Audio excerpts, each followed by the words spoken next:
So guys, it's your boy Marky. So ngayon nga pala ipapakita ko sa inyo kung ba't ako nag-grind ng The Willis na PvP and Combatant PvP sa Calamity Online. So, first thing is meron kasing reward guys. Let me show you my screen. So dito makikita nyo yung events details. Lalagay ko sa comment section yung link. So ito, first thing is for the Sunforge season, June 25 until August 20, 2026.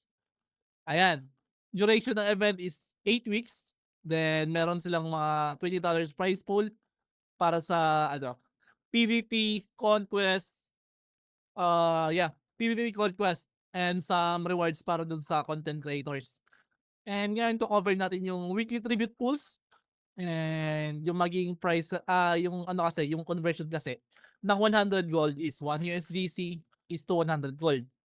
And kung may silver kayo sa inventory, kung nakikita nyo, meron kayong silver sa inventory. Kung nakikita nyo 'tong silver sa inventory, converted yan into token na 1 WERM. And also, dun tayo mag-move sa leaderboard schedule. So bukas, July 24, 2026, magla-lock na yung Conquest leaderboard, guys. And also, yung other leaderboards, snapshots, for example, dito sa PVP, August 26 magla-lock. So, mangyayari may time pa tayo mag-grind para sa Duelist top 25 or top 50 and also sa Combatant.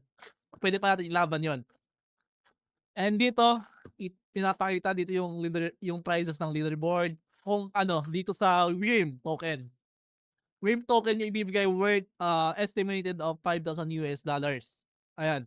So, for the Conquest leaderboard, meron silang 50 places. Ayan. Kung top 50 ka sa ano, sa Conquest, makakatanggap ka ng WIRM token, guys. Ang pinakamababa is 2,200 and the top one is 28,000.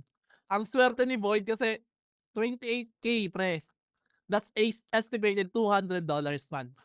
And also let's move to Combatant PvP.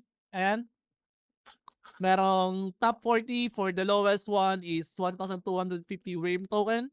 And the top one is 10,000 tokens, guys. That's big. Okay yan para sa combatant duel. Ayan. And also dun sa duelist PvP, pre. Ang ganda. Actually, hindi lang yan yung reward ng PvP eh. Meron pang NFT rewards. So, akalain mo yon, makakatanggap pa na ng token, meron pang NFT reward. And so dito, ang pinaka-lowest ng leaderboard sa duelist is 50, top 50, and top 1. So, top 50 will get 2,900 WIRM token and sa top 1 is 27,000. Woo! Sarap!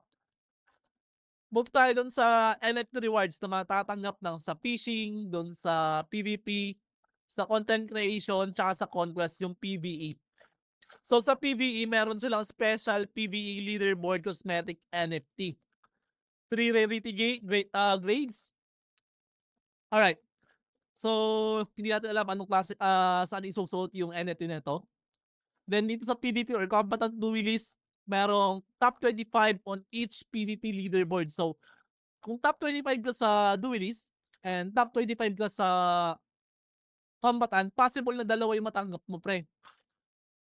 Ayan, iba-iba yung visual grades for different leagues. So, yeah, possible dalawa yung matatanggap mo dito for max slot. And sa fishing naman, magkakaroon sila ng Sunforge season. Okay, pet pala 'to. This is pet for the fishing, guys, top 15. Top 15 ng fishing magkakaroon ng ano, pet NFT.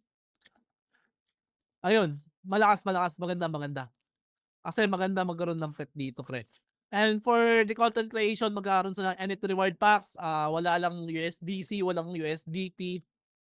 And also team selected winners, parang mayroon siyang voting event tsaka yung mga team, like sila Dima yung pipili. Ayan, meron dito content rewards, blah, blah, blah, 4 yung winner, 3 NFT tsaka 1 dragon ring. And also meron yung pangalawa overall winner, 3 factory NFTs, pre.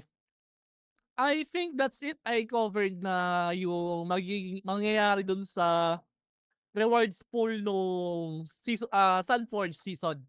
from June 25 to August 2026. Yeah, I think that's it. See you guys.